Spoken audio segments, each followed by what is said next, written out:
Assalamualaikum warahmatullahi wabarakatuh. Perkenalkan, saya Roslina Saptaningrum dari SMK Negeri 1 Purwokerto, calon guru penggerak Angkatan 11 Kabupaten Banyumas. Kali ini akan memaparkan tentang koneksi antar materi, pengambilan keputusan berbasis nilai-nilai kebajikan sebagai pemimpin. Tujuan pembelajaran khusus 1. CGP membuat kesimpulan sintesis dari keseluruhan materi yang didapat dengan beraneka cara dan media. 2. CGP dapat melakukan refleksi bersama fasilitator untuk mengambil makna dari pengalaman belajar dan mengadakan metakognisi terhadap proses pengambilan keputusan yang telah mereka lalui dan menggunakan pemahaman barunya untuk memperbaiki proses pengambilan keputusan yang dilakukannya. Selanjutnya, puasanya mengajarkan anak menghitung itu baik, namun mengajarkan mereka apa yang berharga atau utama adalah yang terbaik. Dari kutipan di atas, apa kaitannya dengan proses pembelajaran yang sedang Anda pelajari saat ini? Menurut saya, kaitan kutipan di atas dengan proses pembelajaran yang saya pelajari saat ini adalah mengenai permasalahan dilema etika, di mana kita sebagai seorang guru seringkali mengalami dilema pada pembelajaran antara mengedepankan materi atau nilai dari sebuah materi melalui pendidikan karakter. Mengajarkan anak menghitung itu baik, namun mengajarkan mereka apa yang berharga atau utama adalah yang terbaik. Bagaimana nilai-nilai atau prinsip-prinsip yang kita anut dalam suatu pengambilan keputusan dapat memberikan dampak pada lingkungan kita. Nilai-nilai atau prinsip-prinsip yang saya anut adalah pengambilan keputusan harus berpihak pada anak dan dapat dipertanggungjawabkan. Bagaimana Anda sebagai seorang pemimpin pembelajaran dapat berkontribusi pada proses pembelajaran murid dalam pengambilan keputusan Anda? Sebagai seorang pemimpin pembelajaran, maka kita harus dapat menuntun anak untuk tumbuh dan berkembang sesuai kodratnya, sehingga anak akan mendapatkan kebahagiaan melalui merdeka belajar. Mengajarkan anak menghitung itu baik, namun mengajarkan mereka apa yang berharga atau utama adalah yang terbaik. Menurut Anda, apakah maksud dari kutipan ini jika dihubungkan dengan proses pembelajaran yang telah Anda alami di modul ini? Pembelajaran pada modul ini memberikan pengetahuan bagi saya bagaimana cara mengambil keputusan yang berupa dilema etika atau bujukan moral dengan memperhatikan nilai-nilai kebajikan universal, tanggung jawab, dan berpihak pada murid. Sebagai seorang guru, segala tingkah lakunya memang dianggap sebagai role model bagi masyarakat. Oleh karena itu, pembentukan nilai diri harus menjadi teladan bagi muridnya untuk memudahkan seorang guru dalam pengambilan keputusan yang berdampak pada terciptanya lingkungan yang positif, kondusif, aman, nyaman. Seorang guru harus memiliki dan berpedoman pada asas pendidikan yang kita kenal sebagai Patra Triloka.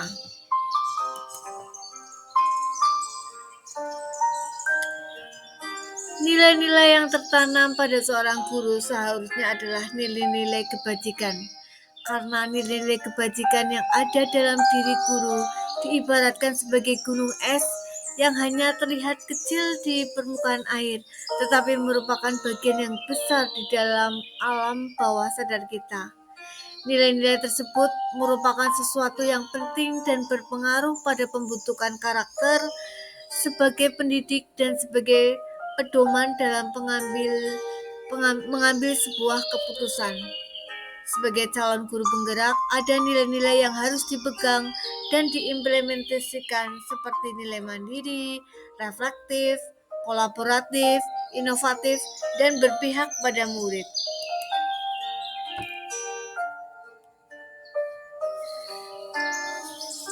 Keterampilan coaching merupakan keterampilan menggali kemampuan orang lain dalam memecahkan suatu masalah yang dihadapi coachee.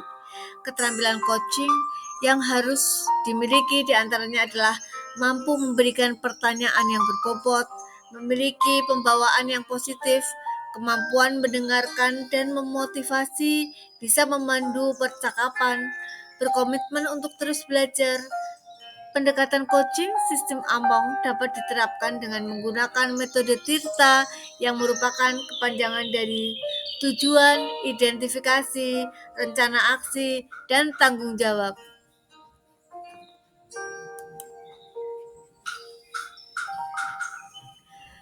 Kegiatan coaching diberikan fasilitator membantu saya berlatih mengevaluasi pilihan yang saya buat. Apakah keputusan itu sudah berpihak pada siswa? Apakah sudah sesuai dengan kebajikan universal? Apakah keputusan itu bermanfaat bagi banyak orang? Apakah keputusan itu dibenarkan? Harus dapat mengetahui dan memahami kebutuhan belajar dan keadaan sosial dan emosional siswa. Harus mampu memecahkan masalah mereka sendiri dalam studi mereka sendiri.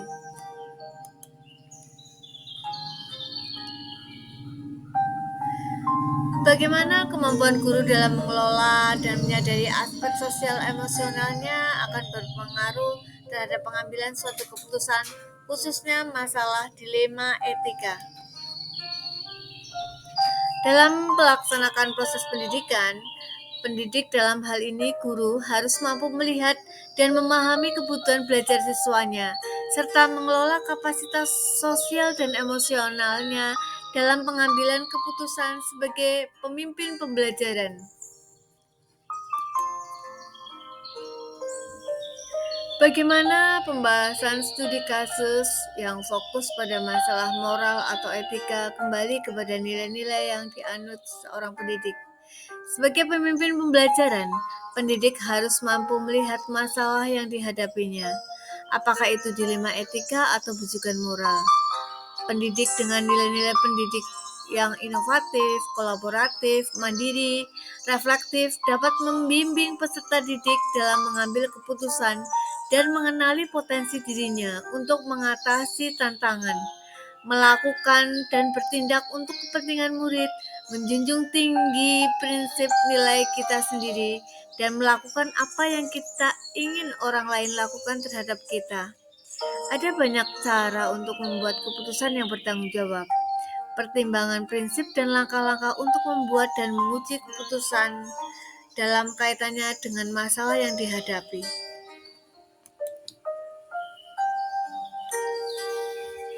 Sebagai seorang pemimpin pembelajaran, kita seringkali dihadapkan dalam situasi di mana kita diharuskan mengambil suatu keputusan, tetapi terkadang pada pengambilan keputusan, terutama dalam situasi problem yang kita hadapi, masih kesulitan.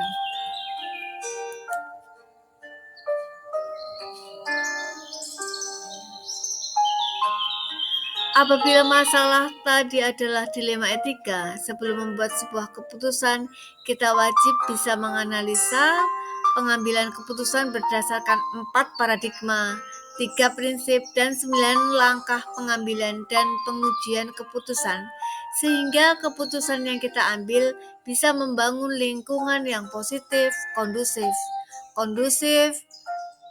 yang nyaman buat muridnya. Intinya, pengambilan keputusan yang sempurna terkait masalah dalam bujukan atau dilema etika hanya bisa dicapai bila dilakukan melalui 9 langkah pengambilan dan pengujian keputusan.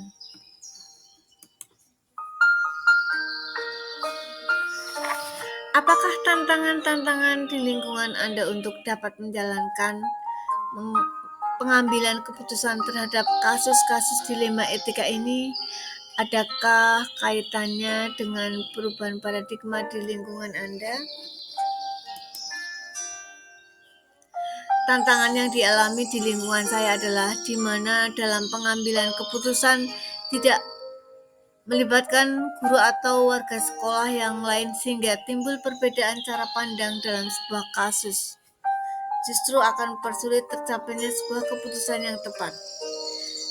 Seperti yang kita ketahui, ada 3 prinsip yang perlu dipertimbangkan dalam pengambilan keputusan. Prinsip berpikir berbasis hasil akhir. Kita juga harus melihat peraturan yang mendasari keputusan yang kita ambil. Prinsip berpikir berbasis rasa peduli. Jika kita berpedoman pada 3 prinsip tersebut, tentu tantangan yang ada akan sedikit jumlahnya dibanding apabila kita tidak menggunakan 3 prinsip dan 9 langkah dalam pengambilan keputusan. Apakah pengaruh pengambilan keputusan yang kita ambil ini dengan pengajaran yang memerdekakan murid? Bagaimana kita memutuskan pembelajaran yang tepat untuk potensi murid kita? Sebagai seorang guru, saya merasakan dampak yang begitu terasa dan terlihat terkait materi pengambilan keputusan pada modul 3.1 ini. Tujuan dari belajar adalah memerdekakan siswa agar ia mencapai kodratnya sesuai dengan potensi yang ia miliki. Sebelumnya kita sering menemukan dilema, namun kita belum bisa menyelesaikan permasalahan dengan mengambil keputusan-keputusan dengan tepat.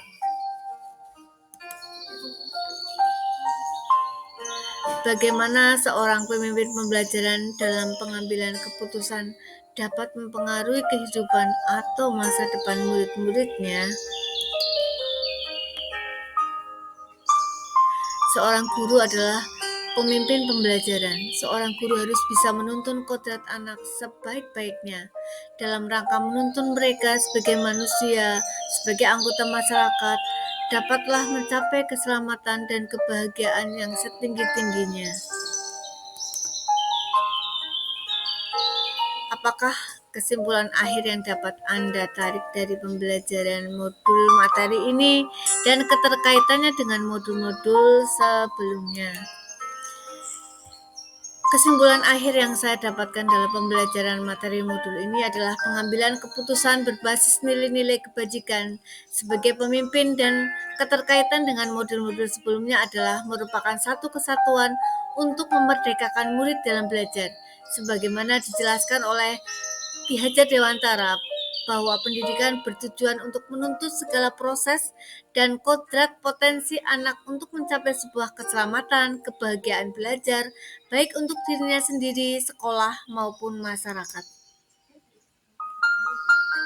Pengambilan keputusan dalam pembelajaran harus berdasarkan pada budaya positif dan menggunakan alur bagja yang akan mengantarkan pada lingkungan yang positif, kondusif, aman, dan nyaman.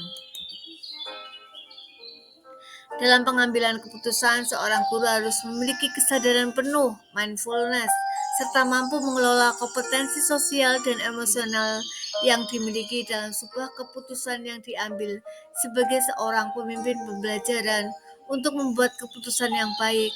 Keterampilan coaching membantu kita sebagai pemimpin pembelajaran dengan pertanyaan untuk memprediksi hasil dan pilihan yang berbeda untuk pengambilan keputusan.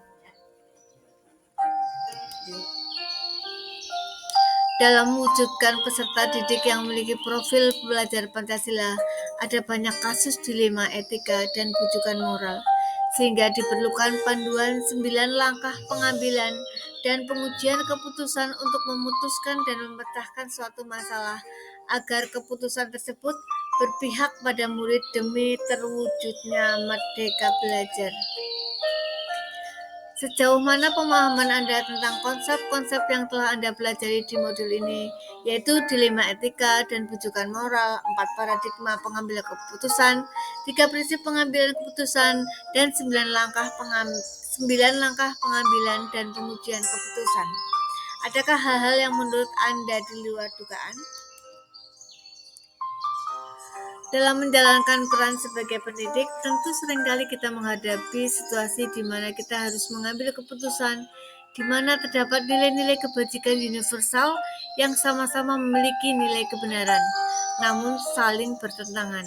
Namun sesulit apapun keputusan yang akan diambil, sebagai guru paling tidak selalu berpatokan dengan 3 unsur yang berpihak pada murid berdasarkan nilai-nilai kebajikan universal dan bertanggung jawab terhadap segala konsekuensi dari keputusan yang diambil. Dilema etika sendiri merupakan 2 keputusan yang sama-sama benar, sedangkan bujukan moral adalah 2 keputusan di mana di masa salah satunya adalah keputusan yang salah. Jadi jelas bahwa dilema etika benar lawan benar, sedangkan bujukan moral keputusan yang benar lawan salah. Secara umum, ada pola model atau paradigma yang menjadi pada situasi dilema etika yang bisa dikategorikan seperti di bawah ini. 1. Individu lawan kelompok. 2. Rasa keadilan, rasa kasihan. Kebenaran lawan kesetiaan. Jangka pendek lawan jangka panjang. Seorang guru sebagai pemimpin pembelajaran juga dapat menganalisis 3 prinsip atau pendekatan dalam pengambilan keputusan yang memuat unsur dilema etika, serta menilai dirinya memiliki kecenderungan menggunakan prinsip yang mana pada saat pengambilan keputusan ketika prinsip tersebut adalah berpikir berbasis hasil akhir, berbasis peraturan, dan berbasis rasa peduli.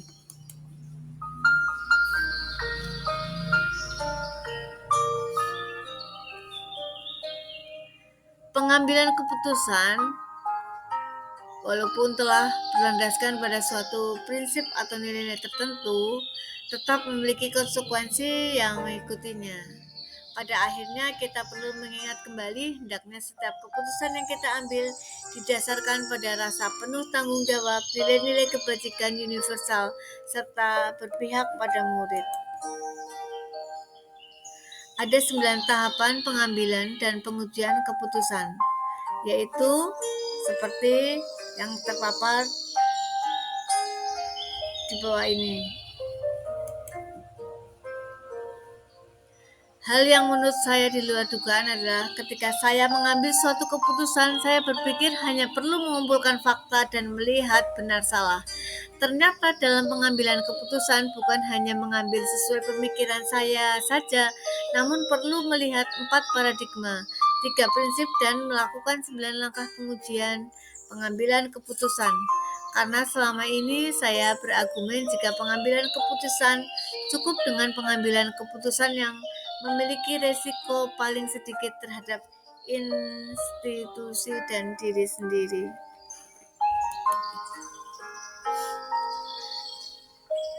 Sebelum mempelajari modul ini, pernahkah Anda menerapkan pengambilan keputusan sebagai pemimpin dalam situasi moral dilema? Bila mana pernah, apa bedanya dengan apa yang Anda pelajari di modul ini?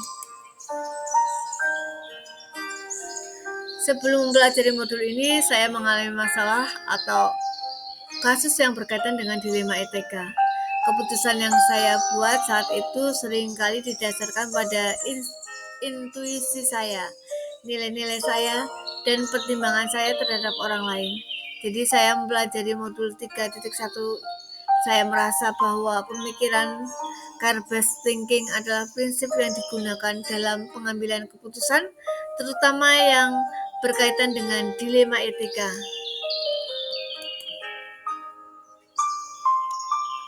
Bagaimana dampak mempelajari konsep ini buat Anda? Perubahan apa yang terjadi pada cara Anda dalam mengambil keputusan sebelum dan sesudah mengikuti pembelajaran modul ini?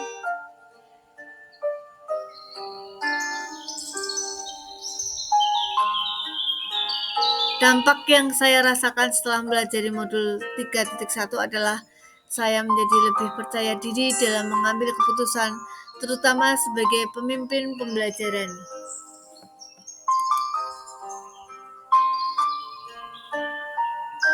Seberapa penting mempelajari topik modul ini bagi Anda sebagai seorang individu dan Anda sebagai seorang pemimpin?